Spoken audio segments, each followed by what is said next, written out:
la particularité de la foi chrétienne, c'est qu'elle n'est pas fondée sur les enseignements de son fondateur.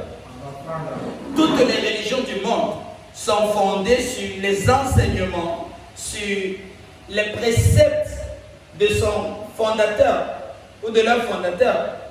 Mais l'unique caractère de la chrétienté, c'est que notre foi n'est pas fondée sur les enseignements de Jésus-Christ, mais notre foi est fondée sur qui Jésus-Christ est. Amen.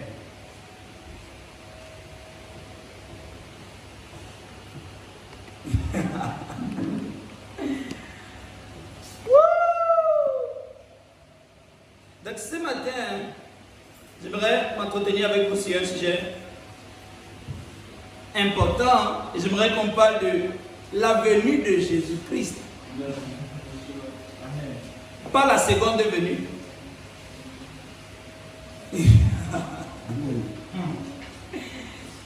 Les chrétiens sont préoccupés à savoir quand est-ce que Jésus va revenir. Ce serait bien de commencer en disant que Jésus ne revient pas bientôt. Amen. Donc, nous sommes ici ensemble parce qu'un jour, Dieu a marché notre terre. Et n'a pas simplement marché notre terre en tant que Dieu, mais il a marché notre terre tout en étant un homme.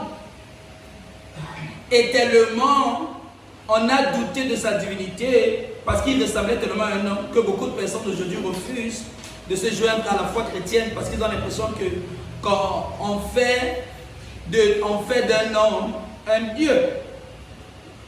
Donc, l'événement de l'incarnation qui marque l'entrée dans l'humanité de la divinité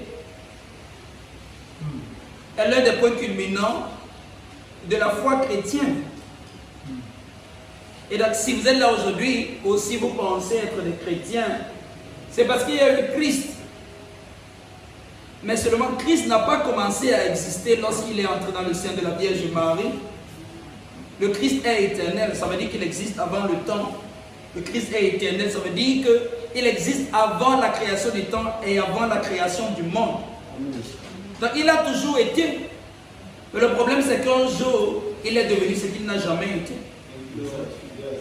Pendant que la plupart de ceux qui sont des chrétiens ou la plupart de ceux qui existent sur la terre croient au moins qu'un jour Jésus-Christ a marché la terre, parmi eux, tous ne sont pas au courant de ce pourquoi il est venu et qu'est-ce qu'il a fait lorsqu'il est venu. Jésus-Christ était sur la terre, ça fait quoi?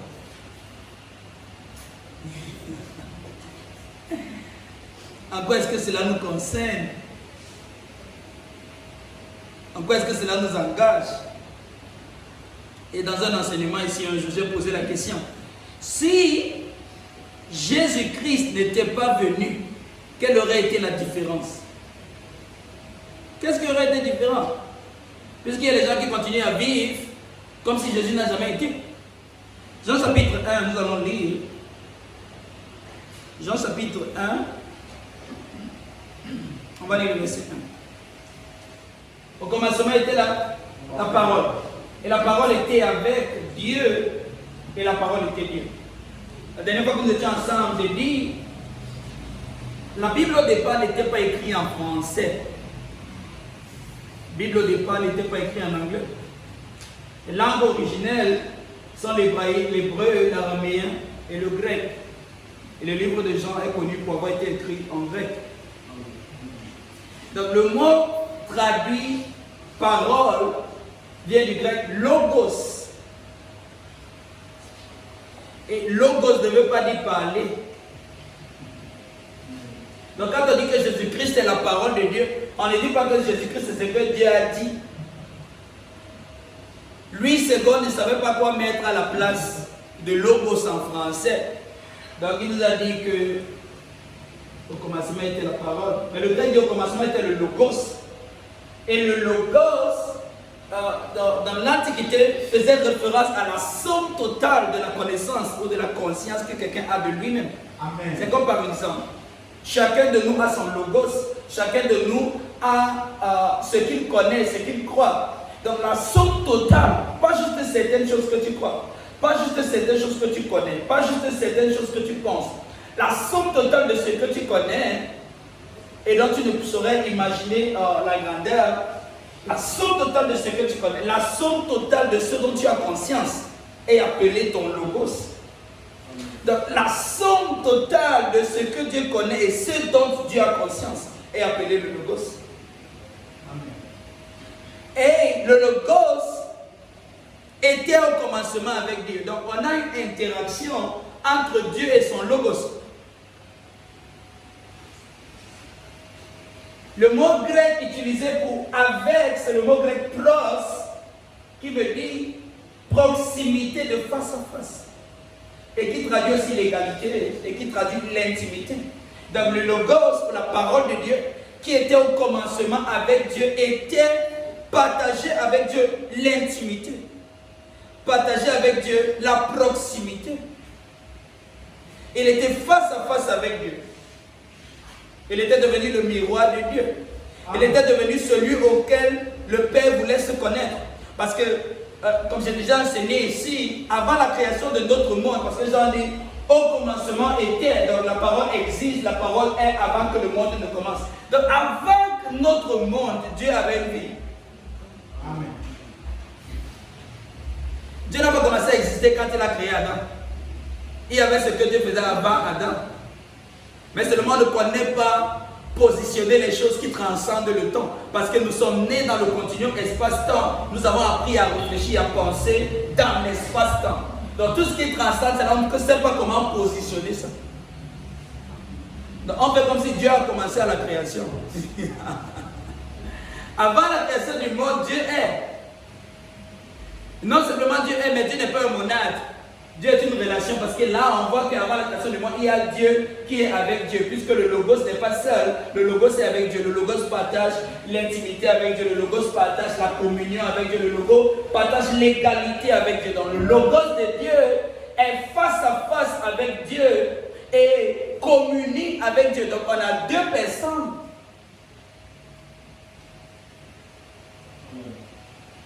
Et Jean finit son premier verset en nous disant que la parole ou le logos c'était Dieu.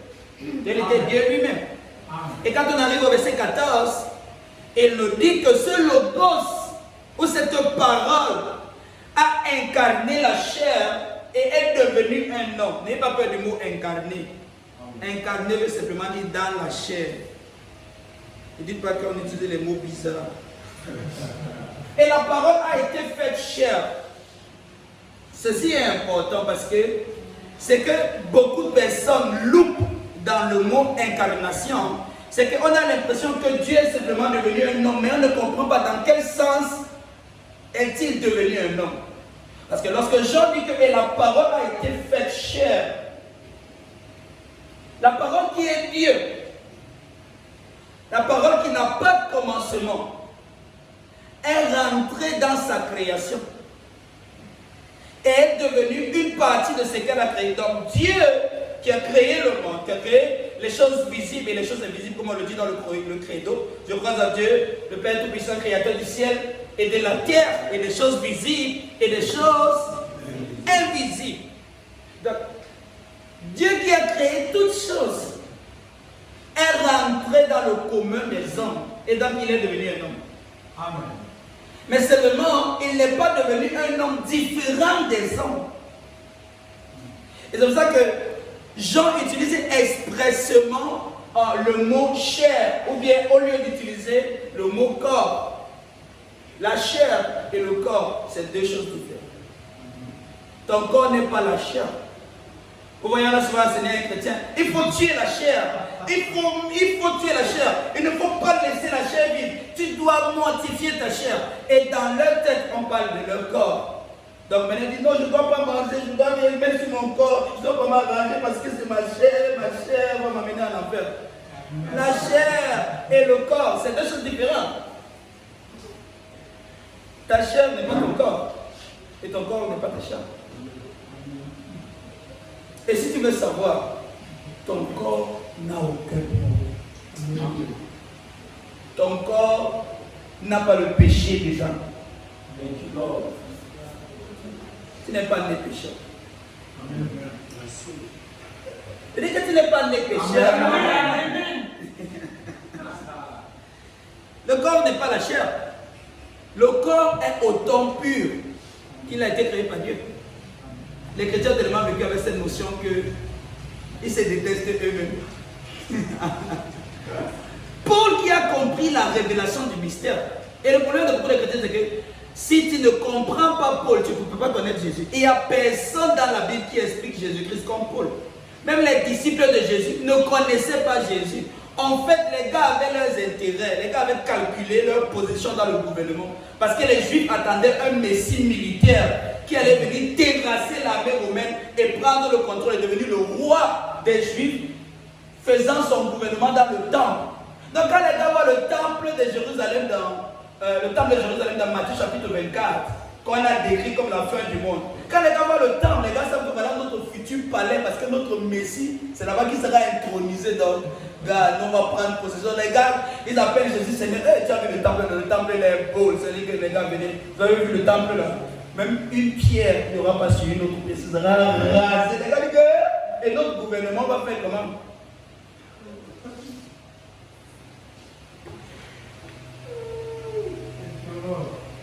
Donc Matthieu chapitre 24 décrit un événement que le Seigneur Jésus-Christ a décrit qui devait arriver et qui est arrivé. Ok. Et la parole a été faite chair. La parole est rentrée dans le commun des hommes qui s'étaient égarés par le péché. La parole est devenue semblable aux hommes qui étaient perdus dans le péché. Il n'est pas venu avec une humanité qui est différente de tous les autres hommes. Plutôt, il a pris l'humanité présente sur la terre dans son état actuel. Donc, c'est tel que les hommes étaient, c'est dans leur humanité qu'il est entré. Il n'a pas importé son humanité du ciel. Il n'a pas importé sa vie humaine du ciel, non. Il est rentré dans la même vie que les hommes avaient sur la terre. Ça veut dire que si on fait un bond de 2000 ans dans le temps et qu'on arrive à Jérusalem, je vous assure, Jésus-Christ serait comme l'un d'entre nous, aucune différence. Il était tellement un homme que quand les hommes l'ont regardé, on a dit, ça, c'est un homme. Et la parole, et Jean le dit, que la parole a été faite chez elle, a habité parmi nous. Pleine de quoi? Pleine de grâce et de vérité. La parole a été faite chair. La parole a habité parmi nous. Elle a bâti son temple, elle a bâti son tabernacle au milieu des hommes. Et les hommes ont pu contempler sa gloire. Et sa gloire était comme la gloire du Fils unique venu du Père. Et dans Jean nous apprend que le Logos, qui a été au commencement avec Dieu et par qui toutes choses ont été créées, c'était le Fils. Amen. Donc, au commencement, c'est le Fils qui était le Logos. Donc, Dieu a toujours été un Père. Dieu a toujours été un Père avec son Fils dans la communion du Saint-Esprit. Donc, Dieu, c'est une famille. Amen. Dieu, c'est la famille trinitaire de Père, Fils et Saint-Esprit. C'est une bonne nouvelle, on va comprendre pourquoi. Verset 15, Jean a rendu ce témoignage, c'est écrit, c'est celui dont j'ai dit, celui qui vient après moi m'a procédé car il était avant moi. 16. Et tous nous avons reçu de sa plénitude et quoi? Grâce. Donc, Jean nous apprend quelque chose de très intéressant et très important, voire capital. Le Fils de Dieu, qui est Dieu lui-même, lorsqu'il s'est présenté aux hommes, de ce dont il était rempli. Le mot rempli vient du grec pléroma. Et pléroma traduit un rempli qui est plus rempli que le rempli en français. Parce qu'en français, si tu prends une bouteille et que tu la remplis, tu vas dire qu'elle est pleine. Le grec ne dira pas qu'elle est pléroma. Parce que lorsqu'il s'agit de Dieu, il n'y a pas un contenant capable de le contenir. Amen. Donc lorsqu'on parle de la plénitude de Dieu, lorsqu'on parle du pléroma de Dieu, il n'y a pas un contenant possible pour le contenir. Donc si on parle du pléroma et qu'on veut faire référence à un contenant, on fera référence à ce contenant dans le contexte du débordement. Amen. C'est là où on parlera de pléroma. Parce que quand le vase serait plein, Dieu n'aura pas fini de se déverser. Amen. Quand même le vase aurait fini, aurait atteint sa capacité à contenir, la capacité de Dieu de se déverser ne serait pas arrêtée. Amen. Vous n'avez pas encore compris. Jean dit ceci, de la pléroma de Dieu, de la plénitude de Dieu, tout ce qu'on a pu recevoir, c'est la grâce. Grâce pour grâce. Dans le grec, il dit que ce qu'on a reçu, c'est la grâce sur la grâce. La grâce entassée sur la grâce en compétition avec la grâce. Que quand tu finis de recevoir la grâce de Dieu, ce qui reste encore chez Dieu, c'est la grâce de Dieu. Et quand tu seras fatigué de la grâce de Dieu, tout ce qui reste chez Dieu, c'est encore sa grâce. Même ce que tu appelles le jugement de Dieu, c'est toujours la grâce de Dieu. Même la colère de Dieu, ça ne différencie pas de la grâce de Dieu. Parce que la plénitude, ce qui constitue Dieu, ce dont Dieu est constitué dans son être interne, c'est la grâce. Donc si tu cherches un Dieu en colère, tu ne trouveras pas Jésus-Christ. Parce que Dieu, Jésus-Christ, c'est le Dieu rempli de grâce, le Dieu pléroma gratias. Donc tout ce qu'il est, c'est la grâce sur la grâce. Amen. Oh non, les gens prêchent la grâce de Dieu. Oh, la grâce de Dieu. Il faut aussi prêcher le péché. De sa plénitude. Tout ce qu'on a pu recevoir, c'est la grâce. Et après la grâce, c'est la grâce qui est encore venue. Pléroma de la grâce. Donc autre chose, il n'y avait pas. Amen. Oh, prêcher la grâce de Dieu. Il faut prêcher. Ok. Jean dit qu'après la grâce, on a reçu quoi?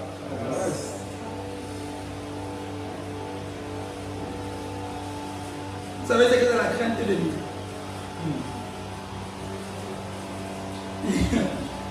Quel père veut que ses enfants aient peur de lui?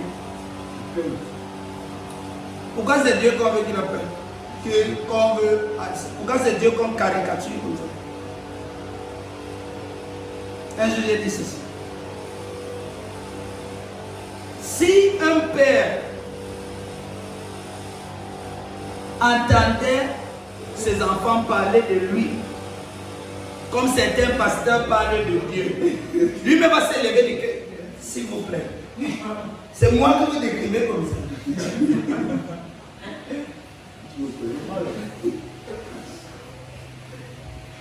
Tout ce que Dieu a pour toi, c'est sa grâce. Même si tu ne veux pas, c'est tout ce qu'il a. La justice de Dieu, c'est dans la grâce de Dieu. La colère de Dieu, c'est dans la grâce de Dieu. La sainteté de Dieu, c'est dans la grâce de Dieu. Donc même quand Dieu juge, il juge dans sa grâce. Et on dit que non, Dieu est amour, mais il est aussi juste. Je vais vous donner la signification du mot juste. Le mot juste veut dire agir conformément à ce que tu es. Donc si Dieu est juste, ça veut dire qu'il agit conformément à ce qu'il est. S'il est amour et que tu pêches, qu'est-ce que l'amour fait? L'amour t'envoie en enfer. L'amour t'envoie en enfer. Attends. Donc vous voulez dire que l'amour n'envoie pas les gens en enfer?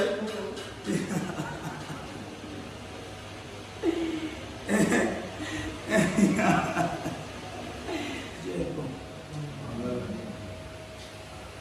De sa plénitude, tout ce que nous avons reçu, c'est la grâce pour la grâce. Grâce sur grâce, grâce en compétition avec grâce. Que quand tu as fini de voir la grâce de Dieu, tu crois que, oh Dieu, mais vraiment, le tout, si Dieu t'a gâté, Dieu sort encore une autre cartouche pour te montrer que ce que tu as fait, c'est rien. Il a encore plus que ça. Amen. La grâce qui fait la compétition avec la grâce. 17. Quand la loi a été donnée par Moïse, oh, dans la loi ne venait pas de Dieu alors. La loi ne venait pas de Dieu. Non. Oh, la loi a été donnée par Moïse. Mais Moïse a dit que c'est Dieu qui l'a envoyé. C'est pas ce que Moïse a dit. Moïse a dit que c'est Dieu qui l'a envoyé, non? Oh, la grâce a été donnée. C'est lui qui a pris et l'a donné. Il a pris où? On ne sait pas. Mais la grâce et la vérité n'a pas été donnée. La grâce est venue.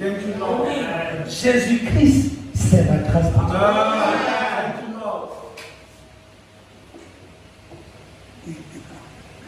La grâce a été donnée. La grâce a porté ses pieds. La grâce est venue nous chercher. L'amour s'est engagé pour nous. Donc, la loi de Moïse, ce n'est pas la loi de Dieu, nécessairement.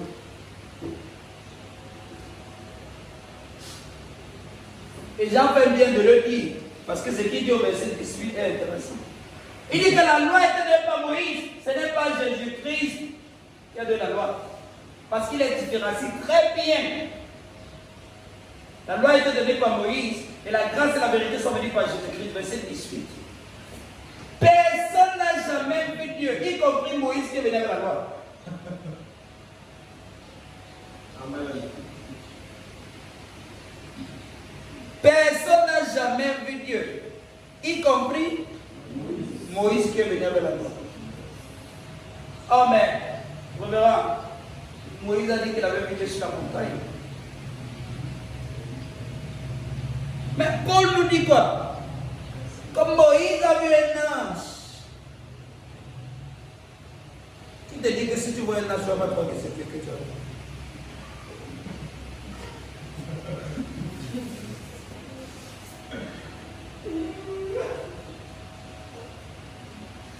Paul dit que Moïse a vu un ange. Jean dit que personne n'a jamais vu Dieu. Personne n'a jamais perçu la véritable nature, le véritable caractère de Dieu. Personne ne l'a jamais vraiment connu tel qu'il est. Jean, c'est un juif, comme j'ai dit la dernière fois. Jean a grandi dans un contexte juif. Donc Jean est accoutumé aux écrits de Moïse. Lorsque Jean a écrit ça, la Bible n'existe pas. Les chrétiens d'aujourd'hui font comme si la Bible est tombée du ciel. Il est intéressant de savoir que pendant les 300 premières années d'existence de l'Église de Jésus-Christ, il n'y avait pas de Bible. Je vous pose la question. L'Église avançait comment? Important à savoir. Donc, Jean qui est un juif, qui a grandi dans ce contexte, qui est habitué avec les textes, habitué avec le Tanakh. Le Tanakh, c'est ce que les juifs appellent l'Ancien Testament. Donc la loi de Moïse, la Torah, les Nétuvim et les Ketuvim. Dans la loi de Moïse, les livres historiques et les livres prophétiques. Donc, Jean est habitué à ces livres-là, il les connaît bien. Et tout le peuple a basé sa théologie, tout le peuple connaît Dieu à partir de ces livres. À partir de Genèse jusqu'à Malachie, ils ont formé leur théologie et leur compréhension de Dieu. Donc, lorsque le Seigneur Jésus-Christ incarne la chair, lui qui est Dieu et lui qui est le Fils de Dieu, se présente enfin à tous les hommes. Et donc Jean comprend que personne n'a jamais vu Dieu. Mais le Fils unique qui est dans le sein du Père est celui qui a révélé Dieu. Amen. Et la question que je m'avais vous poser, c'était quoi l'importance de révéler Dieu? Et de quoi l'importance de connaître Dieu? À quoi ça servait à l'humanité? À quoi ça te sert la connaissance de Dieu? Est-ce que c'est même important? Est-ce que c'est même utile?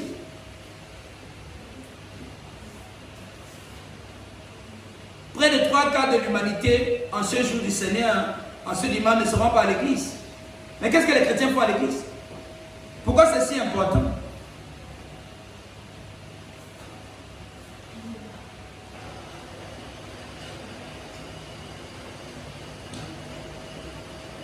Pendant que c'est Dieu qui a créé l'humanité, tous les hommes ne vivent pas nécessairement avec la compréhension de leur origine en Dieu, le créateur du monde, le créateur de l'invisible et du visible.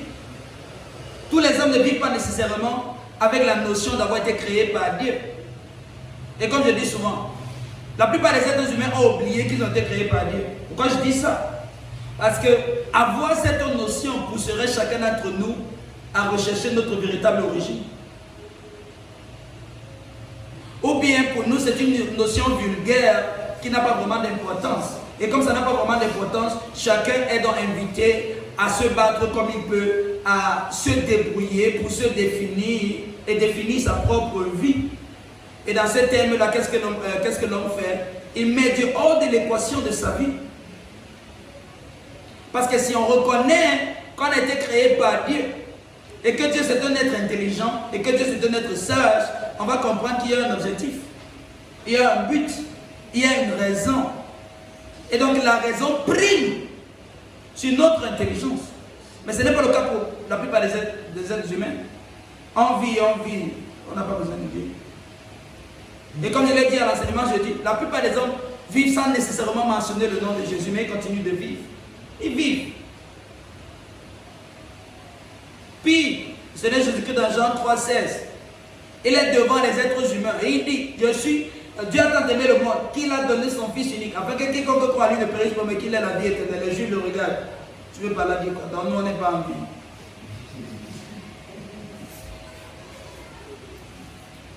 Donc on est mort. Comment on est mort? On est en vie, mon frère. C'est ce que tu racontes.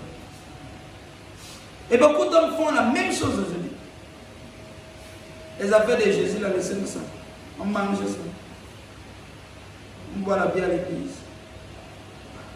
Pendant que c'est l'homme, c'est Dieu qui a créé l'homme, les hommes ne vivent pas avec la notion d'être des créatures de Dieu. Malheureusement. Et comme j'ai dit tout à l'heure, cette notion pousserait les hommes à chercher Dieu. Parce que reconnaître que voilà d'où je viens devrait me pousser à me poser la question. Hey, si c'est un être intelligent qui a pu faire de moi l'être que je suis, vous n'avez pas idée combien le corps, ce n'est pas le corps de l'homme qui n'est pas tout l'homme. Le corps de l'homme est tellement sophistiqué qu'il renseigne et qu'il sert de source d'inspiration pour le développement de la technologie dans notre monde. Mais ça a été conçu par Dieu. Donc si Dieu pouvait faire une telle chose, que jusqu'à aujourd'hui, pendant les millénaires, les hommes continuent d'étudier le corps humain, et que ce n'est pas ça tout l'homme, parce que l'homme ce n'est pas le corps. L'homme est esprit, âme et corps. À plus forte raison, serait-il sage? Serait-il intelligent? Aurait-il un plan méticuleux pour notre vie? Un plan précis? Un plan qui a planifié, structuré, organisé notre vie. Mais on vit comme si notre vie devait être le résultat du hasard. On se lève, là où le vent nous souffle, c'est là-bas qu'on part. Donc notre vie n'a pas de sens, n'a pas de direction, n'a pas là où ça part. Mais regardez la précision dans notre corps. Regardez la structure d'une cellule qui est pratiquement invisible à l'œil nu, mais toutefois créée par Dieu, dotée de mémoire et de capacité de régénération. Et tellement de choses. Le corps avec lequel tu es né, ce n'est pas le même que tu as maintenant. Ton corps, ou la peau de ton corps se renouvelle entièrement tous les 7 ans. Donc, en fonction de ton âge, tu peux imaginer combien de peau tu as déjà eu. Mais regardez combien Dieu est sophistiqué. Mais on se renseigne, on se pose rarement la question de savoir pourquoi il nous a créés. S'il pouvait être autant précis avec notre corps, à plus forte haute raison avec notre vie. Parce que le corps, c'est pour vivre. Donc les hommes ne vivent pas tous avec cette notion. Le Dieu parfait, qui fait toujours des plans parfaits, c'est le Dieu qui nous a créés. Donc il y a un plan parfait pour notre vie. Créé par Dieu. Pourquoi vous avez été créé par Dieu? Pourquoi vous êtes seulement venu?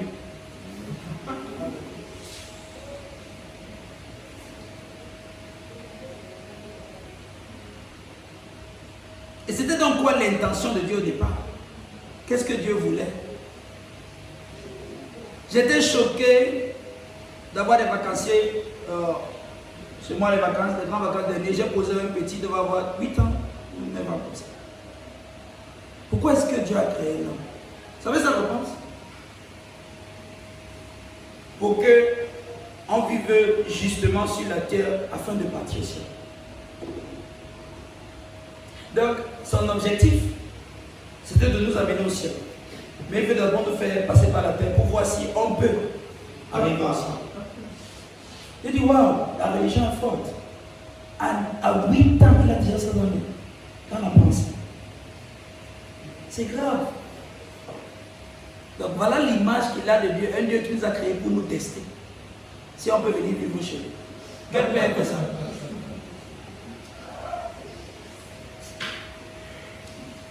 Il y a les parents ici, qui a accouché son enfant, là, il dit, ok, je veux voir si tu peux m'obéir avant de rentrer chez moi. Il a dit, waouh, à 8 ans, l'enfant peut réfléchir. Il c'est Dieu qui nous a créés, c'était quoi le plan au départ? C'était quoi son intention? Parce que c'est ce que les hommes n'ont jamais connu. C'est ce que les hommes n'ont jamais compris. Mais avant qu'on y arrive, ce que je vous ai dit, c'est que l'absence de la vision de Dieu, l'ignorance de notre véritable origine, et donc par conséquent, notre invention de ce que nous percevons comme être l'objectif et la raison de notre vie, est dans la cause de notre perdition et du fait qu'on périt dans ce monde.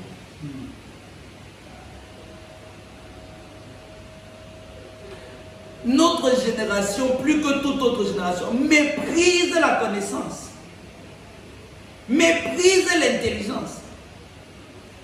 On veut tout ce qui est faux, sauf la connaissance. On veut toute autre chose, sauf la connaissance. Notre génération méprise la connaissance. La plupart des chrétiens n'aiment pas ce que Chanté fait maintenant enseigner. N'aiment pas. Ils veulent voir Africa Magical Église. Fire! Et quand ils vont dire, oh, le culte est puissant, l'homme de Dieu est fort. Il y a le théâtre. Et je connais comment on fait ça.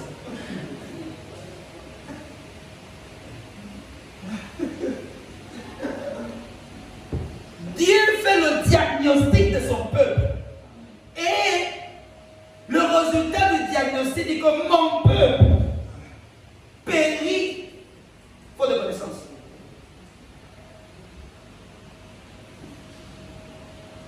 Et aujourd'hui, c'est que les chrétiens veulent utiliser pour sortir de la perdition, ou de la souffrance, ou du périssement. C'est le jeûne de la prière.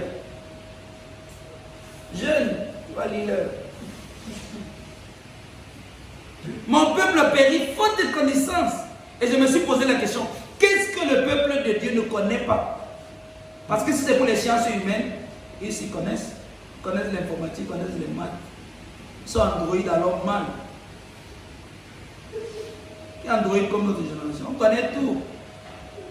Les laptops, les iPads, tout genre de technologies, on connaît.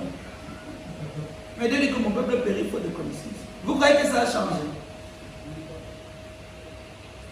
Ça n'a pas changé. Et les gens, les théâtres que vous aimez voir là, c'est les mêmes chrétiens qui tombent chaque jour.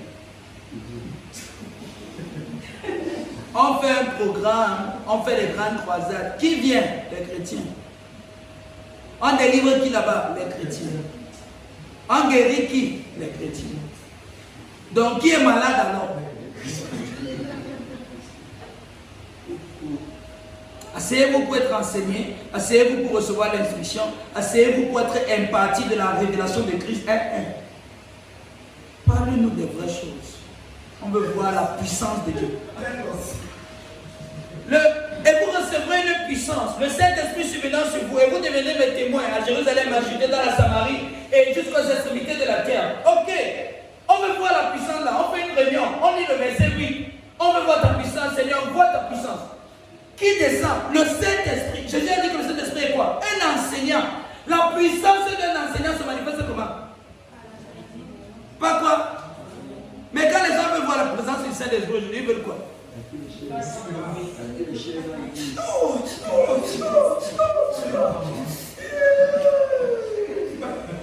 Mes enfants, Dieu parle toujours en répétition. Quand elle a dit ça la première fois, on a dit. Donc, quand on entend la puissance du Saint-Esprit, qui est un enseignant, qui vient pour nous impartir de la connaissance de Christ, qui nous permet de vivre notre véritable identité et de sortir de la folie, et de sortir de l'ignorance, de sortir des ténèbres. Les ténèbres font référence à l'ignorance et le manque de connaissance. Ce n'est pas le diable. Et je vous rappelle, Jésus-Christ a appelé Pierre Satan. Arrière de moi, Satan, il ne parlait pas un esprit. Pas la Pierre. Il a dit, Pierre, j'ai dit l'esprit qui te dérange. Non. Continuez de lier. Ce serait toujours la même chose après des années. Donc Dieu fait son diagnostic. Le problème, c'est que son peuple ne le connaît pas. Son peuple ne le connaît pas. Ils avaient la loi de Moïse. Ils avaient les prophètes, mais ils ne le connaissaient pas.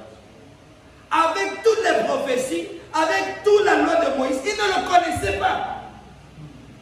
Tout le monde court pour voir les prophètes maintenant. Prophète, professeur, major. Ok.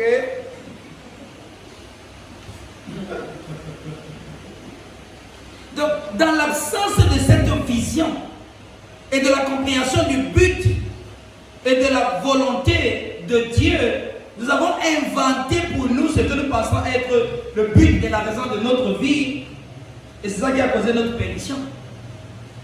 L'homme est un être social, cherche à vivre en rassemblement, de toute forme possible, de toute façon possible, pour toutes les raisons possibles.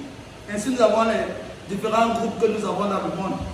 Ils se réunissent, à tort et à travers, à gauche et à droite, pour différentes raisons.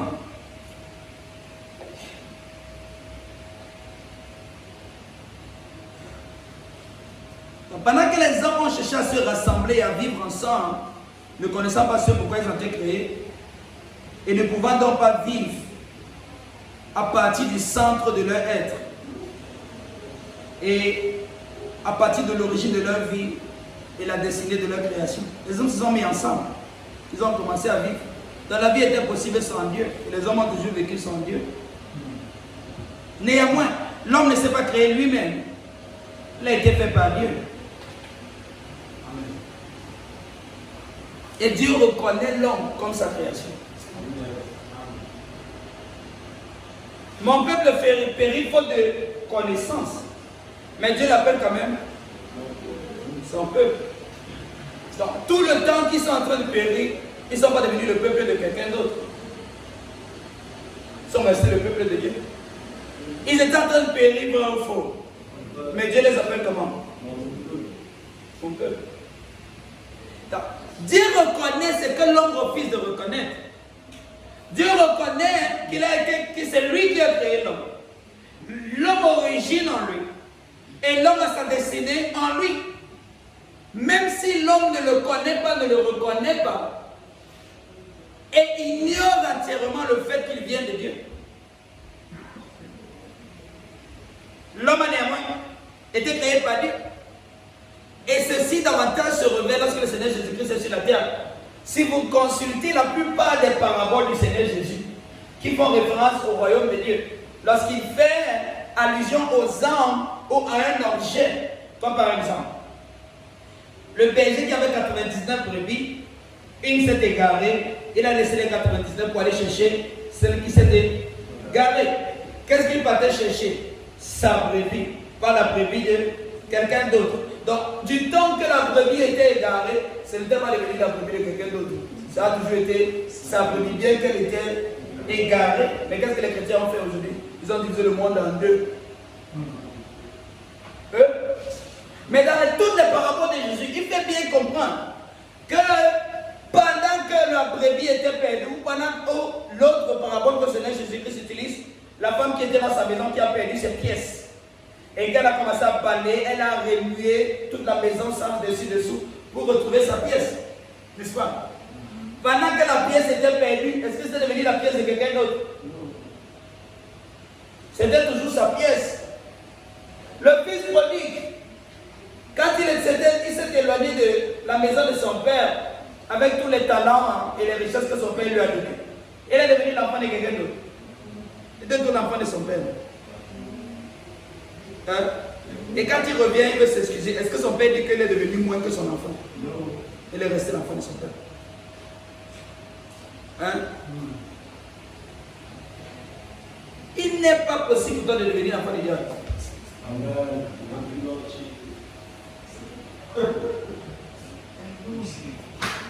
Tu ne peux pas. Même si tu veux. Tu ne peux que vivre dans l'illusion de ne pas être un enfant de Dieu. Tu ne peux qu'avoir cette illusion. Et cette illusion va donc te convaincre à faire des choses hors normes.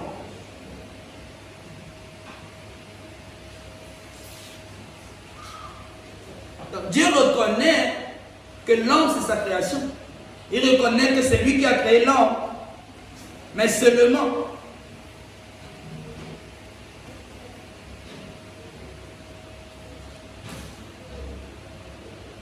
tout le temps que l'homme était égaré dans l'ignorance de Dieu, dans l'ignorance de la volonté de Dieu, dans l'ignorance du but de Dieu pour leur vie, les hommes n'étaient pas devenus les enfants du diable. Amen. Hey! J'ai provoqué quelqu'un aujourd'hui. Oh.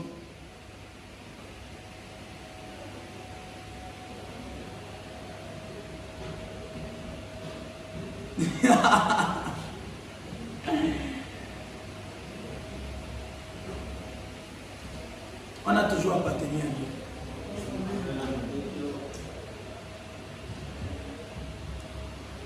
On n'a jamais été les enfants du diable.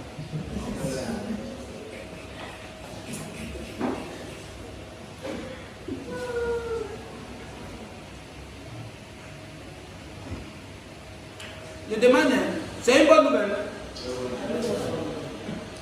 Ou bien ça vous énerve, parce que vraiment, moi je ne comprends pas.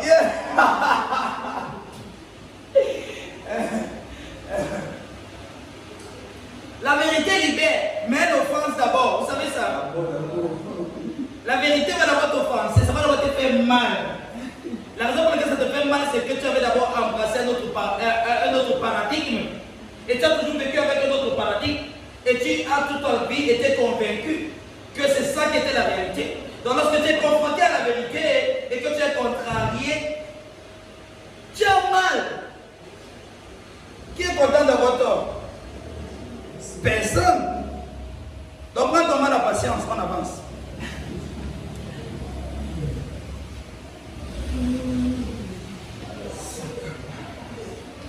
Donc, pendant qu'il est possible pour les hommes de vivre sans Dieu, quelqu'un dit il est possible. Il y a les jours où tu décides que tu ne viens pas à l'église, tu ne viens pas, tu ne meurs pas. Donc c'est possible, n'aie pas peur de dire. Dis c'est possible de vivre sans Dieu.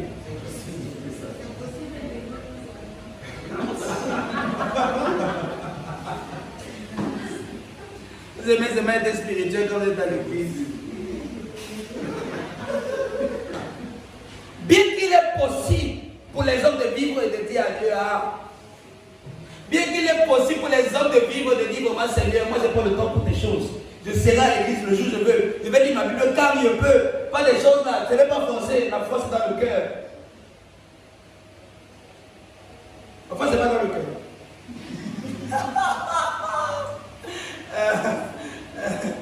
Quand les gens disent ça, ils disent seulement qu'on ne veut pas lire la Bible. Pour dire que tous les hommes n'ont pas la foi.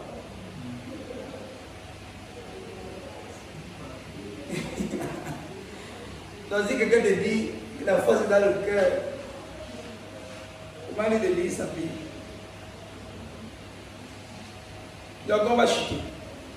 Pendant qu'il est possible pour tous les hommes de vivre sans la notion de Dieu, pendant qu'il est possible pour tous les hommes de vivre sans reconnaître la place de Dieu, sans reconnaître leur origine en Dieu et leur destinée en Christ, il est impossible pour l'homme de vivre ce pourquoi il a été créé. Pendant qu'il est possible aux hommes de vivre sans honorer Dieu tel que Dieu lui-même, il leur est impossible de vivre la raison de leur création sans Dieu. Ça veut dire qu'on peut vivre sur la terre et ça se fait. Mais on ne peut pas vivre ce pourquoi Dieu nous a créés sans Dieu. Ça veut dire qu'on ne peut pas accomplir notre destinée sans Dieu. On ne peut pas accomplir ce pourquoi nous sommes venus sur la terre. On ne peut pas accomplir la raison pour laquelle nous sommes uniques. On ne peut pas accomplir la raison pour laquelle on a une empreinte digitale différente de toute la population qui est sur la terre. On est près de 8 milliards.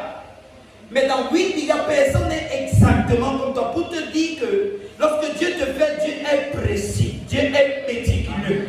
Il s'est rassuré que tous les détails de ta vie sont tellement uniques que même si vous êtes des jumeaux, si on regarde très proche, il y a toujours une différence, il y a toujours une distinction. Parce que Dieu t'aime personnellement. Il a des projets personnels pour toi. Il a des plans uniques pour toi. Que si tu ne le fais pas, c'est Dieu qui perd. Et tu auras perdu avec.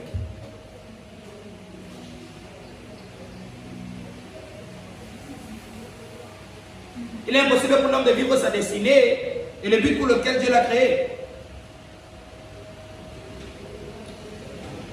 Dieu connaît, Dieu croit, et c'est vrai que peu importe le plan que tu peux forger pour ta propre vie, ce sera jamais mieux que le plan qu'il a pour toi. Est-ce que vous savez que les hommes ont arrêté de croire que Dieu est plus sage que eux? Les hommes ont arrêté de croire que Dieu est plus sage que eux. Parce que quelqu'un qui est conscient, il va prendre le plan de sa vie, il va prendre ses projets. Moi, je veux. Voilà ce qu'il veut faire. Toutes les autres choses, je les gère pas. Si tu lui disais, c'est Dieu qui t'a créé. Dieu qui est tout puissant. Dieu qui peut tout. Et voilà ce qu'il a planifié et projeté pour toi. Il y a les gens qui vont préférer laisser pour Dieu et faire pour eux. Pourquoi? Parce qu'on se trompe. On se met dans les illusions de penser que tout ce qu'on peut avoir comme projet pour notre vie, c'est mieux que tout ce que Dieu peut avoir pour nous. Et c'est pour ça que notre génération ne sait pas faire confiance à Dieu. Les gens ne savent pas faire confiance à Dieu. Ils se disent que ce qu'ils veulent là, Dieu ne va pas les donner. Oh Dieu, non, on veut vivre, on veut enjoy, on veut être dans la java, on veut. Et on a l'impression que c'est mieux que ce que Dieu a pour nous. Donc on se laisse emporter par la tentation, on se laisse emporter par la séduction, on se laisse emporter par la mode. Parce qu'on se dit que vraiment Dieu n'est pas la mode. Non mais c'est vrai, c'est amusant mais c'est vrai. Parce que parfois pour rejoindre ces mouvements, on se trouve en train de briser entre guillemets la loi de Dieu. Ou mépriser les choses de Dieu. Mais Dieu sait si c'est lui qui nous a créés. L'une des raisons pour laquelle il nous est impossible de le comprendre entièrement, c'est parce que c'est lui qui nous a créés. Il est incréé, il est non généré, il est sans naissance, il n'a pas de commencement, il n'a pas de fin, il est l'éternel infini. Mais nous avons été créés par lui. Donc il nous est impossible de l'appréhender, de le comprendre entièrement, de le cerner entièrement. Parce que c'est lui Dieu. Donc, mets tes deux mains comme ça. Tu as vu ça? Voilà toute la taille de ton cerveau. Donc, quand tu réfléchis dans ton petit Et quand tu te dis que ce que tu as de penser pour toi, c'est mieux que ce que Dieu est en train de te dire que vraiment, fais comme ça, fais comme ça, fais comme ça, même si ça prend le temps, bien que tu vas doucement, tu vas arriver. Quand tu te dis dans ton petit cerveau là, que ce que tu veux faire pour toi, mais là, c'est mieux que attendre Dieu ou bien suivre le Seigneur. Compare le cerveau là, avec l'univers qui a été créé par Yahweh.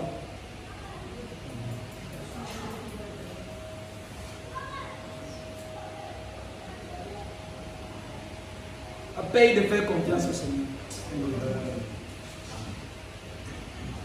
Dans la vie ne peut pas être mieux que ce que Dieu a planifié. La vie ne peut pas être mieux que faire confiance au Seigneur. Mais ça, le problème des jeunes. Et tous les jeunes seront d'accord avec moi sur ça. Dieu est trop lent. Amen. Non, tous les jeunes sont d'accord avec moi là-bas. Dieu est lent.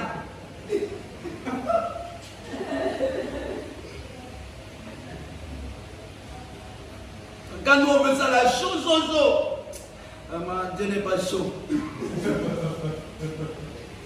Du coup, au lieu de suivre son rythme, on croit qu'on va plus vite que Dieu. Vous-même, entre nous. Vous-même, entre nous. Le prophète de Dieu a fait la course avec un homme sur le chariot, un homme à cheval. Il était à pied, il arrivait avant lui. Vous-même, entre nous. On peut faire la course avec Dieu.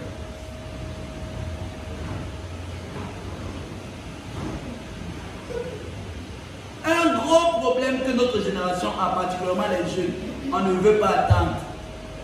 Attendre. Donc, la vie ne peut pas être mieux que ce que Dieu a planifié. Tu ne peux pas faire mieux pour toi-même que ce que Dieu a déjà prédestiné. Dieu ne réfléchit pas à notre vie aujourd'hui. Il ne pense pas à ce que notre vie va devenir. Avant notre arrivée, il avait déjà tout prévu. Mais on fait comme si c'est maintenant que Dieu est en train de réfléchir qu'est-ce que notre vie va devenir. Et comme il n'a pas encore trouvé, nous on a trouvé pour nous.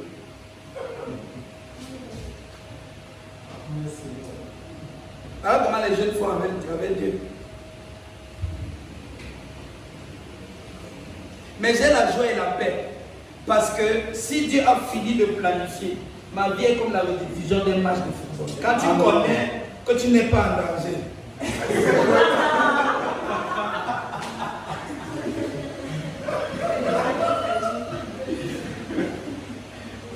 Quand tu connais la fin du match, même si on te dit que le but a d'avenir, tu dis non, le temps du Seigneur c'est le meilleur. Même si on te dit que le match ça risque de finir, calme-vous. Donc si Dieu avait déjà prédestiné ma vie, et qu'il est l'origine de la destinée de ma vie, il est le commencement et la fin, pourquoi je vais m'inquiéter? Je n'ai pas à m'inquiéter. Donc pendant que les gens disent que je suis lent, il n'y a pas de problème. C'est arrivé qui compte. Quand il dit dans Jérémie, je connais les projets que j'ai formés pour vous. Pourquoi Dieu dit ça?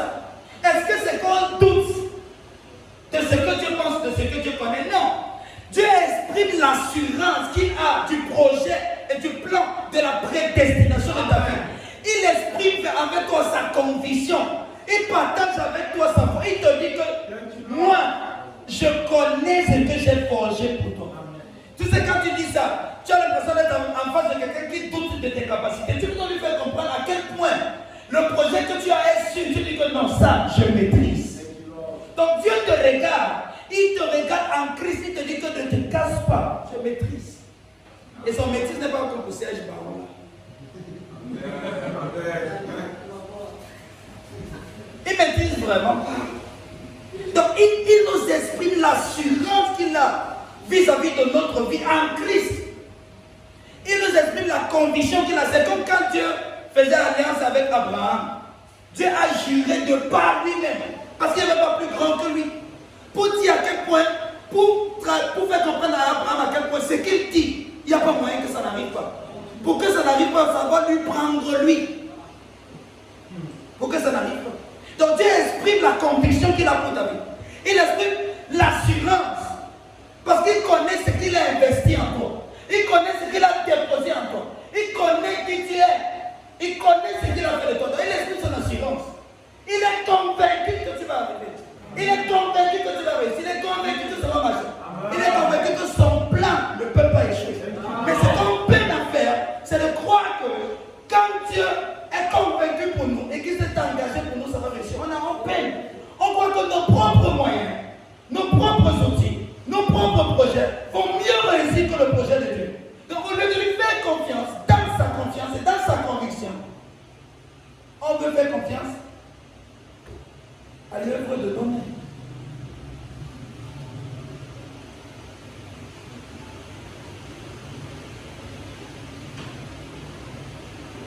Pour moi, la vie est très simple.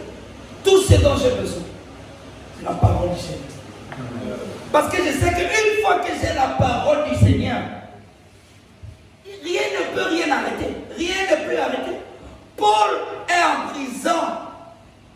Si on arrête là de vous, on vous dit seulement que ne sort pas de la maison, que les premiers j'abandonne la foi. On a pris Paul fouetté, on a mis en prison. Ce n'est pas qu'il a commencé la prière que Dieu le délivre. Tu arrives à un niveau avec le Seigneur où ta vie, tu es dans la paix et dans la joie permanente. Tu ne te casses plus. Qu'est-ce qu'il fait en prison? Il loue le Seigneur. Il n'est pas en train de se plaindre. Les chrétiens aujourd'hui aiment trop se plaindre. Oh, j'ai pas ci, oh, j'ai pas ça. Toujours te donner les raisons pour ne pas servir le Seigneur. On n'a pas de raison. Saint Augustin dit que la création tout entière me crie dessus et me rappelle que je dois t'aimer. Et la même création et tout ce qui est dans l'univers ne cesse de me dire que je n'ai aucune raison de ne pas t'aimer. Et je dis aux Juifs, si vous ne voulez pas louer, les pierres vont le faire à votre place. La création va vous rappeler que vous n'avez pas raison de ne pas le faire. On veut avancer quoi comme motif pour ne pas se donner au Seigneur? Quoi comme motif? Quoi? L'air qu'on respire, ça vient de lui. Il ne demande pas d'être payé pour ça. Mais jusque-là, on trouve toujours des motifs. Oh Seigneur, tu comprends. Le Seigneur comprend. Le Seigneur ne comprend pas, c'est ta vie qui est en danger. Le Seigneur comprend, le Seigneur comprend. C'est ta vie qui est en danger. C'est ta destinée que tu as tes bêtes. Pas commencer à vivre n'importe comment, que vraiment, Seigneur, la chair est faible. Quelle chair? Tu parles de quelle chair?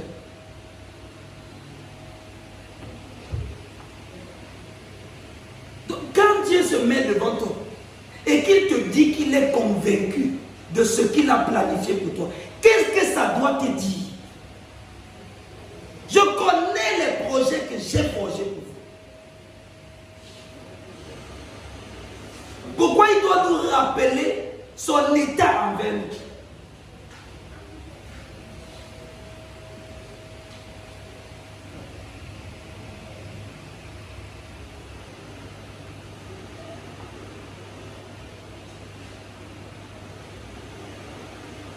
Dans le défi qu'on a, c'est d'oser de faire confiance à l'amour de Dieu. D'oser de croire que Dieu nous aime. De même quand on fait comme ce qu'on fait avec d'autres personnes. Quand on sent que le cœur de quelqu'un est inquiet envers nous, parfois on essaie de rassurer la personne en lui disant que non, tu sais que je t'aime, blablabla, blablabla. Mais quand Dieu fait ça, nous on refuse d'écouter. Dieu t'aime. Dieu t'aime.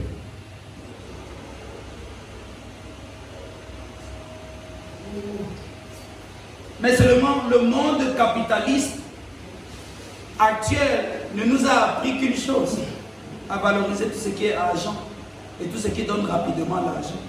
Et donc les choses spirituelles, les choses vitales, les choses essentielles, comme par exemple la volonté de Dieu et le plan de Dieu pour notre vie, on ne connaît pas valoriser ça.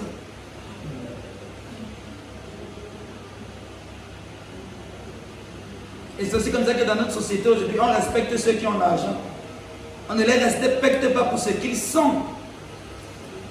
On veut les respecter parce qu'ils ont l'argent. Alors c'est que notre génération valorise. On a tellement valorisé ça que même la patience pour avoir l'argent, ça ne compte plus. On veut seulement l'argent. Dis à un chrétien, assieds-toi, prends quelque chose. Dis à un jeune, assieds-toi, prends ceci, ça va te prendre le temps. Mais assieds-toi, sois assidu, apprends jusqu'à ce que tu maîtrises. Quand tu auras fini de maîtriser, ça va te rapporter beaucoup. Non. Je veux le cash là. Et on ne saura pas à quel point on est devenu idiot. Quelqu'un préfère se mettre dans une tâche ou un travail, ou bien s'emporter dans quelque chose qui va lui donner l'argent maintenant. Il préfère avoir 1000 francs par jour, au lieu de patienter un an, apprendre assidûment quelque chose qui après pourra lui rapporter plus de 100 000 francs chaque mois de façon consistante. Il ne veut pas. On est devenu bête. Parce que tout ce qu'on valorise, c'est l'argent. Même la manière de la posséder, on ne veut même plus savoir. Donc malheureusement, voilà ce que notre génération valorise. C'est arrivé au point où On valorise, on compte les hommes de Dieu en fonction de combien d'argent ils ont. Tu mets un enseignement devant les gens, ils ne vont pas écouter. Tu leur exposes à la vérité de Christ, ils ne vont pas écouter. Parce que tu n'es pas populaire. Ils veulent aller sur les pasteurs populaires. Qu'ils vous disent. Plus de la moitié des pasteurs populaires, c'est les coachs, ce n'est pas les pasteurs.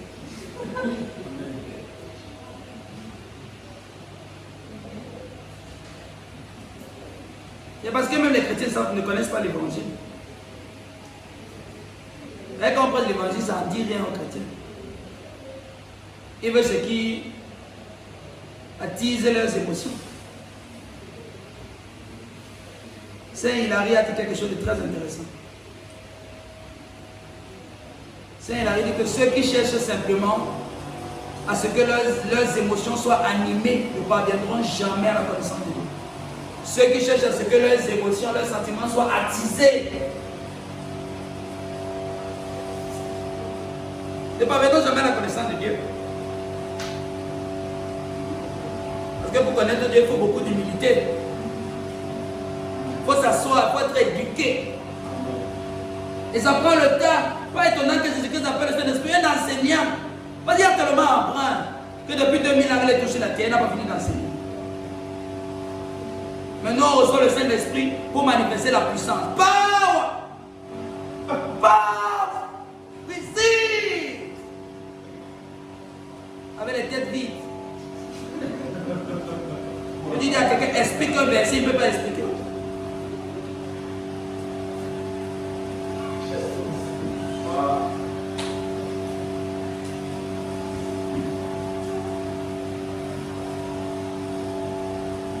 Donc même la patience pour vraiment grandir.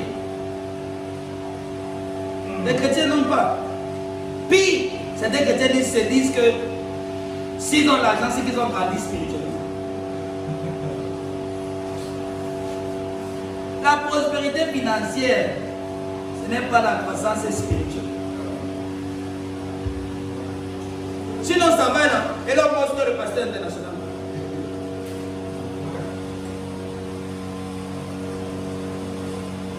Donc voilà un peu l'état dans lequel nous nous trouvons. Nous nous trouvons dans une génération qui valorise l'argent, qui méprise la connaissance, qui veut le matériel et pas la substance vitale. On veut tout ce qui tape à l'œil, tout ce qui est populaire. On ne veut pas la réalité. Et je me suis rendu compte que notre génération est telle que les gens veulent vivre dans le virtuel, ils ne veulent pas vivre dans la réalité. Quelqu'un préfère te parler sur WhatsApp que te parler en face. Tu n'as pas les émojis. Merci. Ça fait qu'on n'apprécie plus la réalité. Et vous ne savez pas à quel point nos mentalités sont déformées dans les réseaux sociaux.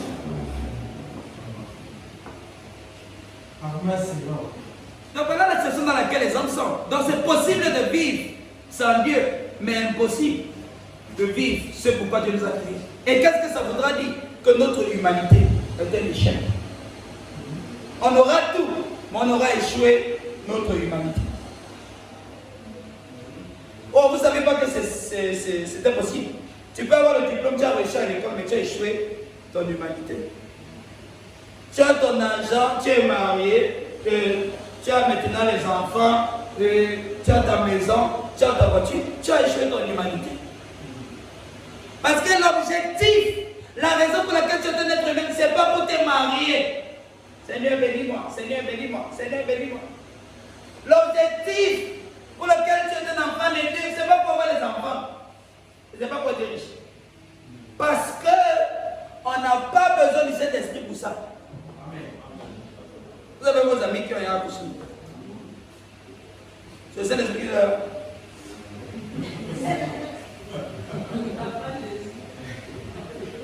Elle n'a pas besoin de Saint-Esprit pour être riche. Donc si Jésus-Christ est venu, si Jésus-Christ a incarné la chair et qu'il a accompli l'œuvre du salut, ce n'était pas pour cette chose. Ça va au-delà. Mais toutes ces autres bonnes choses de la vie ne nous échapperont pas parce que Dieu nous a tout donné en Christ. Si Dieu est pour nous, qui peut être contre lui qui n'a pas époigné son propre fils, mais qui l'a donné, qui l'a donné pour tous, pour nous. Comment ne nous donnerait-il pas toutes choses avec lui? Mais ce n'était pas ça le but. Donc, pendant que Jésus a réussi dans la vie, essaie aussi de réussir ta vie. Et les deux choses sont différentes.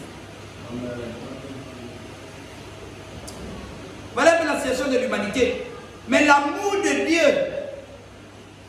ne peut pas se retenir et observer l'homme se détruire et attendre à la fin pour venir juger l'homme, de lui dire que bon voilà, je t'ai envoyé sur la terre, tu es parti faire le désordre, j'ai attendu que tu reviennes, maintenant c'est bon. Il faut partir là où il n'y a pas la clé, il n'y a pas ta place ici.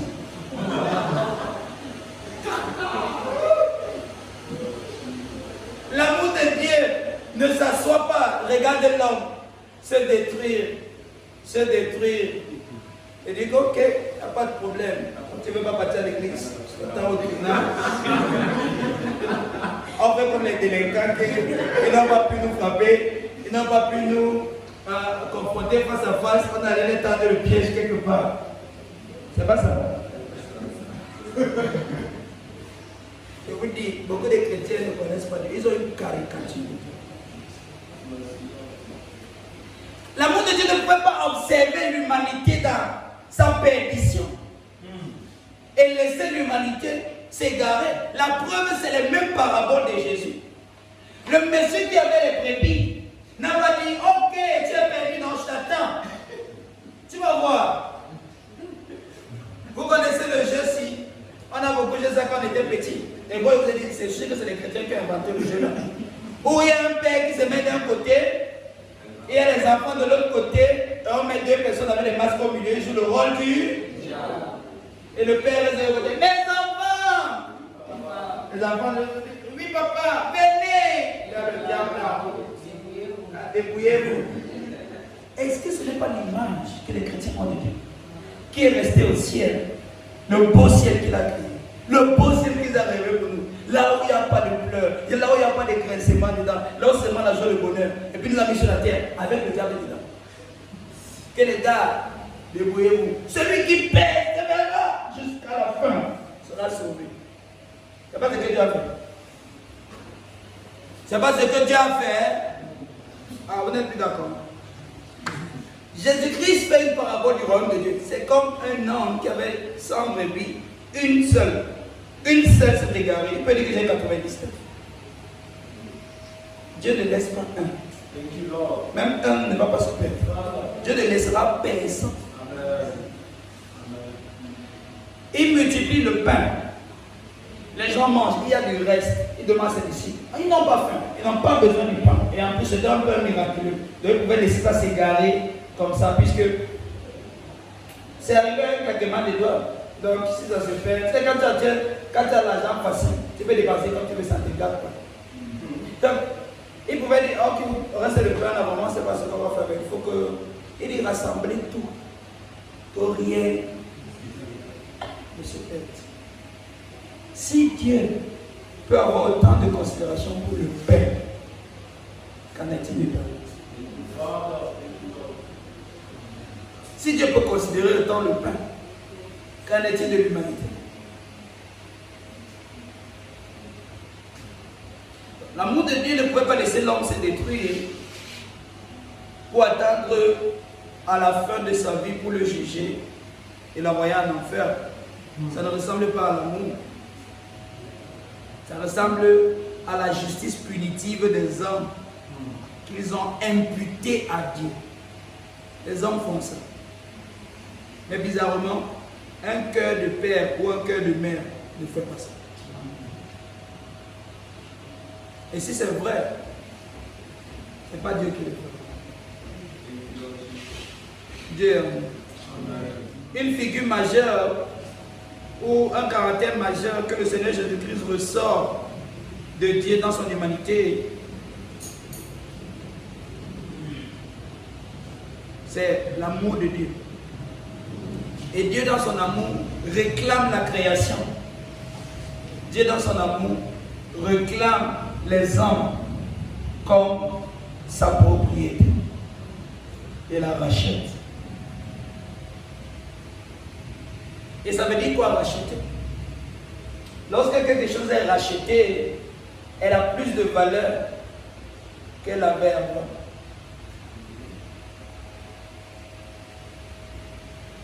Donc les hommes qui ont été créés et qui ont été perdus à Adam, lorsqu'ils sont rachetés en Christ, ils ont plus de valeur que l'humanité précédente. Pas étonnant que l'apôtre Paul appelle cela la kainos katisis, la nouvelle création. La création qui n'a jamais été avant la résurrection de Jésus-Christ. Donc une fois que le Seigneur Jésus-Christ est ressuscité et qu'il a accompli son œuvre du salut, le statut des hommes a même changé. Eux qui étaient égarés désormais sont retrouvés en Christ. Et ne sont pas simplement retrouvés en Christ, mais sont élevés dans la vie de Dieu. Donc l'Église a une mission, c'est de réclamer la vocation de l'humanité, qui est quoi? La participation à la vie trinitaire du Père et Fils, Saint-Esprit. Et donc, pourquoi est-ce que Dieu avait donc créé l'homme au départ? Dieu n'a pas créé l'homme au départ parce qu'il avait besoin de quelqu'un pour l'adorer. Il n'a pas créé l'homme au départ parce que le diable avait quitté le ciel et que ça avait créé un vide dans le cœur de Dieu. Dieu a créé l'homme au départ parce qu'avant la création du monde, Dieu est amour. Comment est-ce que Dieu est amour? Dieu aime, Dieu est une famille de Père, Fils, Saint-Esprit dans laquelle le Père aime entièrement le Fils et dans son amour pour le Fils se donne entièrement au Fils. Et le Fils qui reçoit l'amour du Père dans la communion du Saint-Esprit, qui a tout reçu du Père, réciproque au Père, tout l'amour qu'il a reçu au Père dans la même communion du Saint-Esprit. Donc l'amour impose le donner. L'amour impose, si tu aimes, tu es obligé de donner. L'amour implique directement le donner. Lorsque Dieu est amour, Dieu est essentiellement un donneur. Tout ce que Dieu sait faire, c'est donner. Mais seulement, lorsque Dieu n'a rien créé, lorsque rien n'est créé, qu'est-ce que le Père donne au Fils? Le Père se donne entièrement au Fils.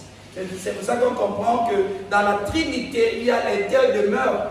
On retrouve le Père dans le Fils, mais le Père n'est pas le Fils. On retrouve le Fils dans le Père, mais le Fils n'est pas le Père. On retrouve le Père dans et le Fils dans le Saint-Esprit, mais le Saint-Esprit n'est ni le Père ni le Fils. Donc il y a cette communion, cette partage, cette vie qui est l'amour. Et donc Dieu qui est amour,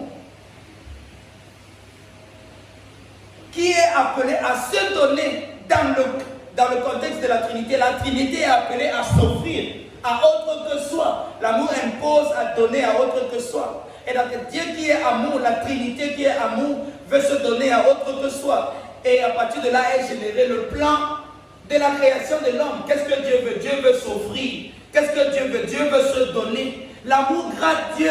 L'amour pousse Dieu à se donner. Dieu cherche quelqu'un à qui il va donner. Il n'y a personne d'autre. Parce que seul Dieu est incréé. Seul Dieu est immortel. Seul Dieu est éternel. Seul Dieu est infini. Et il va se donner à qui? Il n'y a personne d'autre. Et donc il faut créer celui à qui on va se donner. Et c'est la raison pour laquelle Dieu va créer l'homme. Et comment est-ce qu'il va créer l'homme? Puisqu'il faut se donner à l'homme, l'homme doit être un vase. Puisqu'il faut que l'homme reçoive du libre arbitre, puisqu'il faut que l'homme ait le choix de recevoir, l'homme doit être doté du choix, l'homme doit être doté du libre arbitre. Et donc Dieu va créer l'homme comme un être fait de l'union inextricable d'esprit, d'âme et corps. Et dans l'esprit, on a le récipient, on a la résidence.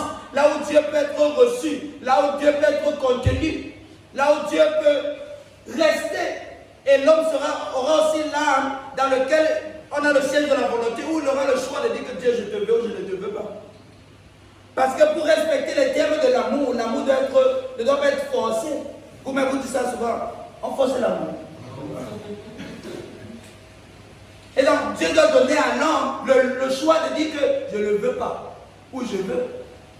Et c'est donc ça le dilemme, c'est donc ça le problème de Dieu. À partir de là, son projet doit inclure, le plan de Dieu doit inclure le refus de l'homme. Dans le plan de Dieu, Dieu doit inclure le fait que l'homme que je suis en train de créer, à qui je veux m'offrir, il peut me refuser. Et s'il me refuse, qu'est-ce qu'on doit faire? C'est donc là que le plan de Dieu prend en compte la chute de l'homme. Donc Jésus-Christ n'est pas venu parce qu'Adam a chuté. Jésus-Christ est venu parce que c'était déjà prévu comme ça avant la fondation du monde. Jésus n'est pas venu pour résoudre le problème du péché là-dedans. Il y avait plus à faire que ça.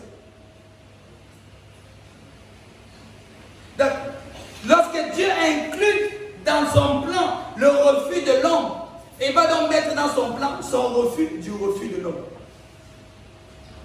Et donc, lorsque l'homme refuse Dieu, Dieu refuse son refus et Dieu le choisit. Jésus ne te demande pas si tu veux devenir un enfant de Dieu. Il fait de toi un enfant de Dieu. L'évangile, ce n'est pas que Jésus Christ est mort pour tes péchés. Si tu te repens aujourd'hui, tu vas partir au ciel. Est-ce que tu veux devenir, Jésus ne vient pas dire, est-ce que tu veux devenir un enfant de Dieu? Et c'est pas pour ça qu'il est venu. Il est venu faire de nous ce que nous sommes censés être. Parce que l'humanité avait rejeté Dieu, mais seulement quand ils rejettent Dieu, ils sont en train de souffrir. Et Dieu ne peut pas regarder sa création souffrir et croiser les bras. Donc, leur refus de Dieu, Dieu refuse. Et Dieu vient les sauver. Que tu veux, que tu ne veux pas, tu es sauvé. Amen.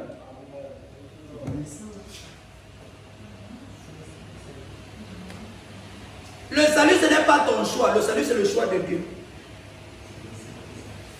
Si quelqu'un est en Christ, le si là est conclusif. Parce que le verset 14 de 2 Corinthiens chapitre 5 dit, car l'amour de Christ nous presse et nous estimons que si un seul est mort pour tous, tous sont dans le monde. Il a entraîné tout le monde dans sa mort. Il n'a pas demandé qui veut mourir avec moi, il a entraîné tout le monde. On a ça. Si quand l'amour de Christ nous presse, parce que nous estimons que si un seul est mort pour tous, tous dans son mort. Oh, tous. C'est la Bible qu'on dit. Tous. Est-ce que dans tous il y a tous? Est-ce que si tu es ce que tu es inclus dans tous? Ok, non, nous tous sommes là. Donc si tu veux, tu acceptes, si tu veux, tu n'acceptes pas. Mais est-ce que vous savez que tu acceptes la vérité ou pas? Ça ne fait pas la vérité mensonge. Amen. Donc c'est toujours vrai. C'est toujours vrai, non? Et quand l'amour de Christ nous presse, quand nous estimons que si un seul est mort pour tous, tous dans sa mort, donc il a entraîné tout le monde dans sa mort. Et qu'est-ce qu'il a fait après? Il est mort pour tous. Afin que ceux qui vivent, je suis ici là, afin que ceux qui vivent ne vivent plus pour eux-mêmes, mais vivent pour celui qui est mort et ressuscité pour lui. Ok, quand il est mort, il a entraîné tout le monde dans sa mort. Et quand il est ressuscité, il les a laissés dans la tombe. Il est sorti avec eux. Oh, d'accord. Donc, on est tous morts avec eux, on est tous ressuscités avec eux. Maintenant, nous ne connaissons plus. Oh, ainsi donc, maintenant, nous ne connaissons personne selon la chair. Ah, c'est ça.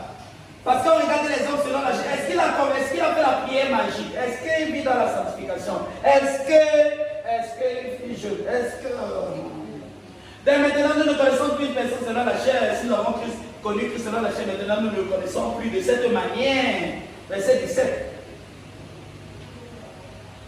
Regardez le mot aussi. Ainsi, c'est quoi? C'est pas une conclusion. Ainsi, c'est une conclusion.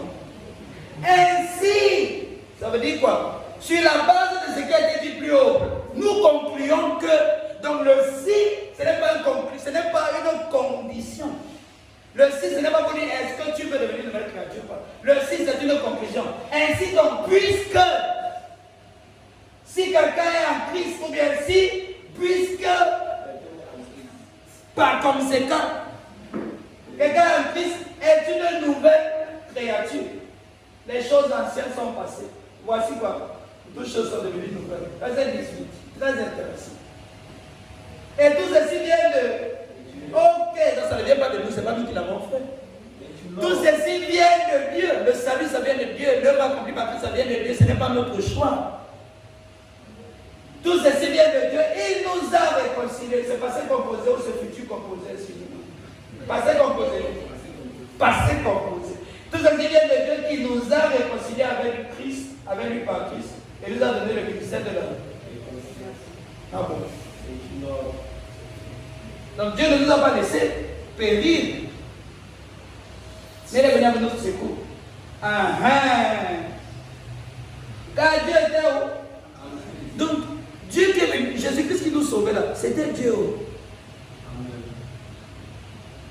Jésus-Christ qui est venu nous sauver, c'était Dieu.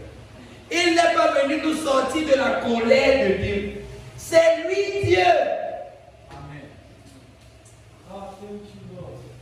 Dieu n'est pas en colère contre toi.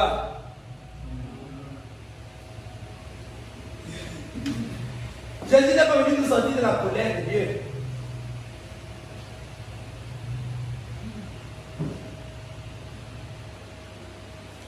Et une fois, le Seigneur Jésus-Christ était en colère. C'était pourquoi?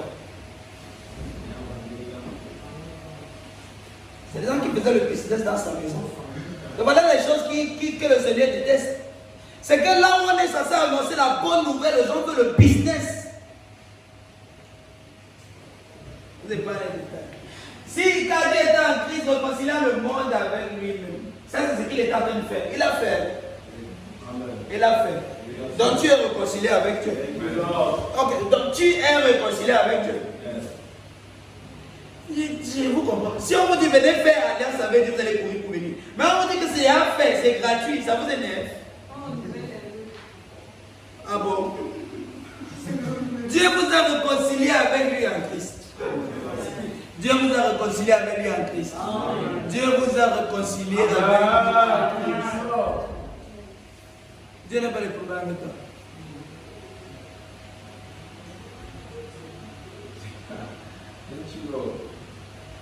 Dieu est bon. C'est pour ça que j'ai pas où partir ailleurs. Tu ne peux pas te trouver en face d'une telle bonté, tu vas chercher ailleurs. Il n'y a pas mieux ailleurs. Dieu est trop bon. Bonté infinie.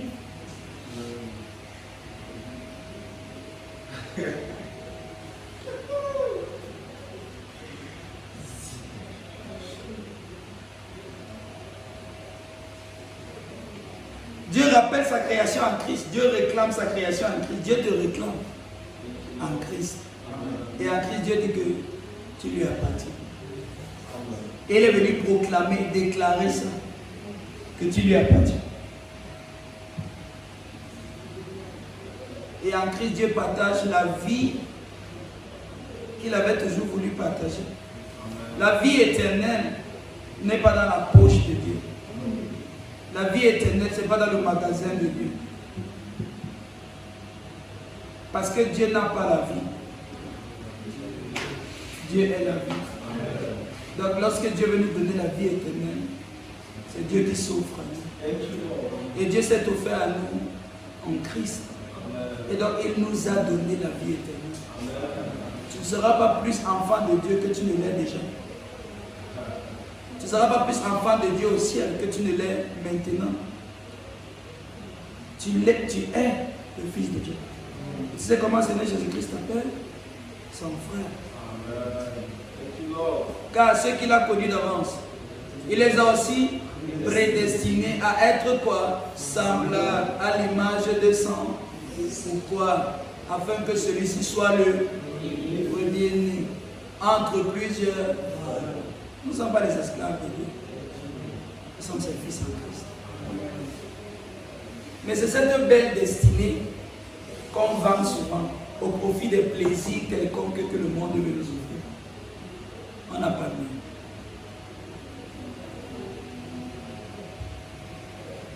Donc, la connaissance de notre origine, la connaissance de notre origine en Dieu et de notre destinée en Christ est primordiale pour que l'homme puisse vivre la raison de sa destinée. Ainsi, l'homme doit connaître Dieu pour être un homme. L'homme doit connaître Dieu pour être un homme. Et pour vivre Dieu comme sa vie, qui est la vie à laquelle il a été créé. Dimanche dernier, j'ai dit quelque chose. Il n'existe pas de vie humaine. Il existe simplement des êtres humains qui ont été créés pour vivre la vie que Dieu est, mais qui refusent de participer dans la vie de Dieu. Et c'est ce refus de participer dans la vie de Dieu qui crée tous les maux à l'homme. Nous sommes créés par l'amour.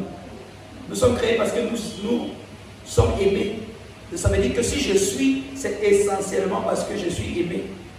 Donc, si quelqu'un existe et ne croit pas qu'il est aimé par Dieu, il renie son propre être.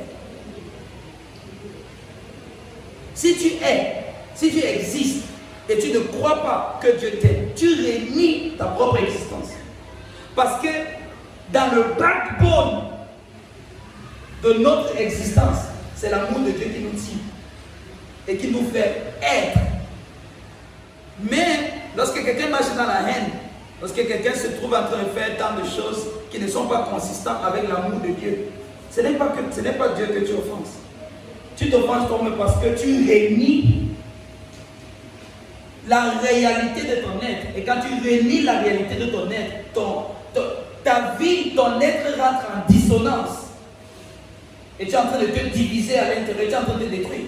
Donc quand Dieu nous demande de ne pas pécher, ce n'est pas parce qu'il va nous envoyer en enfer. Il n'a pas besoin de nous envoyer en enfer. Le péché a sa propre conséquence. C'est comme quand tu dis à un enfant ne mets pas la main au feu. Ce n'est pas parce que tu vas le frapper. Tu connais la douleur que ça va lui causer à lui.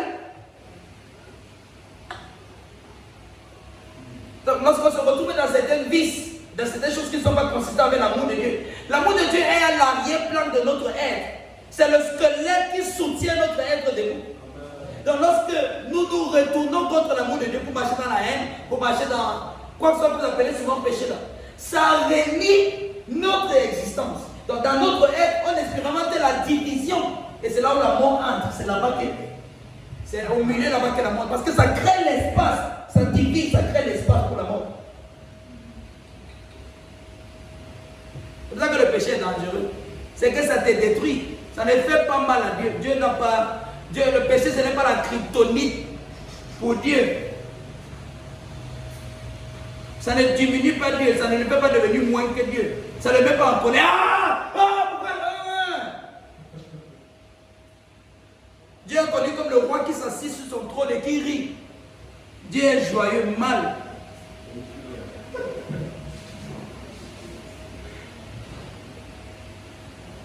Donc, lorsqu'on met dans la haine, on réunit notre être. On réunit notre véritable existence. Et ça détruit notre vie. Donc quand tu as compris ça, tu n'as pas besoin qu'on te dise encore un jour à l'église, ne pêche pas. On ne prêche pas ça ici. Parce qu'on n'a même pas le temps. On a tellement de choses à connaître sur Jésus-Christ. On n'a pas le temps pour les détails. L'amour de Dieu ne nous laisse pas dans le noir. L'amour de Dieu nous a atteints en Jésus-Christ. Est-ce que quelqu'un est édifié ce matin? Est-ce que tu es béni par la parole? Est-ce que tu veux bien te mettre debout, nous allons prier?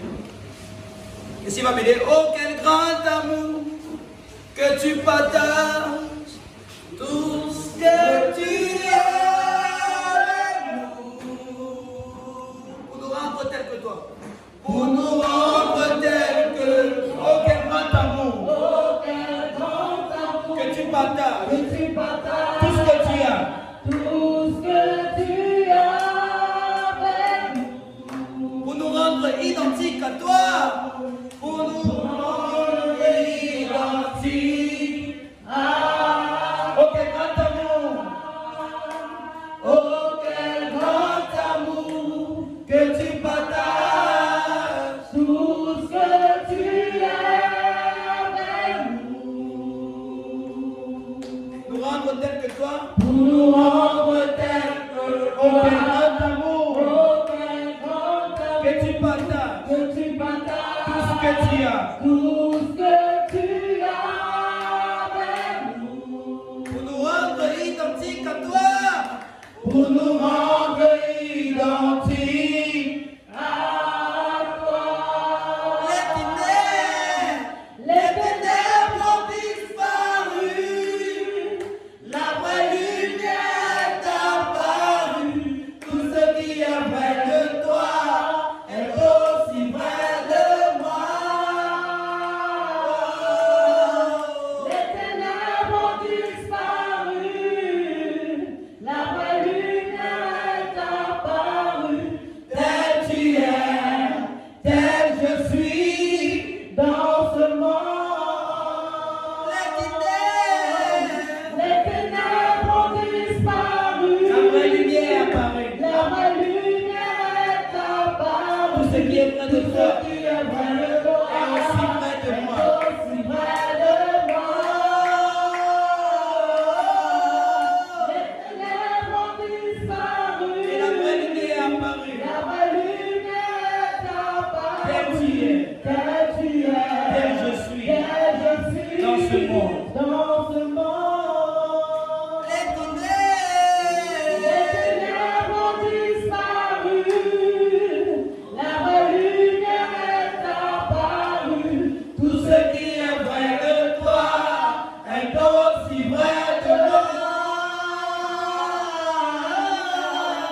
que tu n'avais pas su à quel point tu étais aimé de Dieu.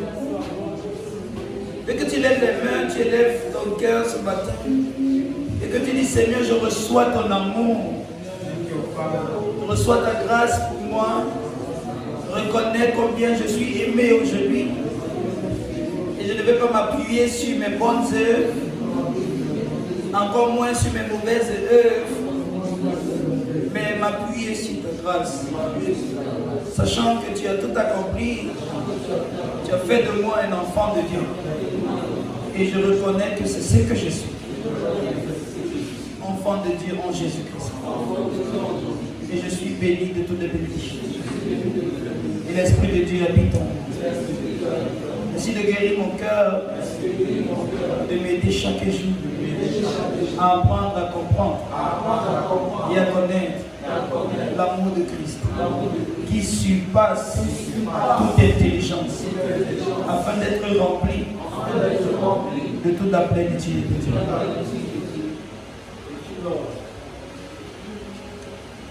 Mon Père, je vais te dire merci ce matin pour tes fils et tes filles qui reçoivent ton évangile, ta parole, ta grâce et ton amour ce matin. Tu nous l'as dit dans l'Épître aux Romains, ton amour est répandu dans nos cœurs par le Saint-Esprit. Puisse-t-il, chacun d'entre eux, connaître l'extrémité de ton amour et de ta bonté. Pendant longtemps, les hommes nous ont vanté la colère de Dieu. Mais nous comprenons que Dieu est semblable à Christ, qui s'est donné pour nous sauver. Merci pour le salut. Merci pour l'inclusion dans la vie de la famille de Dieu. Nous allons expérimenter cela. Au nom de Jésus.